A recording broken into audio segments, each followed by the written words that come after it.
Let's go to first James in Arizona. You're on Free Talk Live, James. Yeah, when you meet non-believers, smite their necks. And whoever, speaking of ISIS, that is a follower of Baghdadi, the Caliph, they call him, they believe that means to chop their non-believer enemies' heads off. And even people that are non-violent people, such as you people. But speaking of initiating force and fraud, ISIS is big time up to it. And to shoot them and to drop bombs on them is a Christian thing to do. Ridiculous. Well, I'm not going to disagree that, killing people from another religion is a Christian thing to do. I mean, that's happened enough times, I think, right? What about the Prince of Peace? What about forgiveness? I don't call ISIS a religious Muslims, by the way. I never used that word about ISIS. You guys always do, and you think I'm talking about Muslims. I'm talking about the Islamic Free State Project that uses guns and ammos to make their little dream, liberdopia, come true.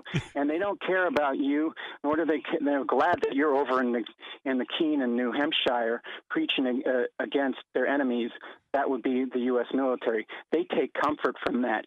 And speaking of all the things you say about people that would put their sassafras on the line to defend another person's right to live free with liberty and pursuit of happiness. Are you talking about the military? It doesn't even happen to be. It happens to be brown and happens to live in Iraq and in Syria. Are you talking about the military? How does Japan play into this? That's what the audience is dying to know. Oh, that's so funny, Christopher. I chuckled. Opinions are like Cantwell, and that Shiite. Everybody has them. That you have. Thanks for the call. Toll-free number 855-450-FREE. That's 855-450-3733 to suggest that the U.S. military is defending freedom in any way, shape, or form is so ridiculous. They're defending the politicians. Well, it's not their job to defend freedom around the world. It's their job to defend freedom of U.S. citizens. And I would really like to know. It's their job to do what they're told by their political masters in Washington, D.C. Fine. I think that the story that we're told is that they're defending the freedom of U.S. citizens. Great. Go arrest some cops then. I would be really interested in knowing, tell me the stories that occurred since 1950 of U.S. people in the U.S. military that have really defended freedom for people in the United States. Because what it seems like is that they were put on, their lives were put in danger.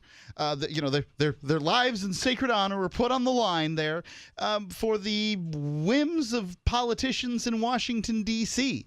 That, many of their friends died for whatever it was that was going on in Vietnam. I mean, I don't know, but that seemed like a big waste of time. Most of this stuff just seems like wastes of time. The politicians don't have what it takes to win wars. Sadly, why are they sending people out to die then? I don't know. Generally, when it comes to government warfare, I don't know that there are winners, right? Like you go in there and you say, okay, look, we're going to play who can kill the most people, and the guy who kills the most people wins.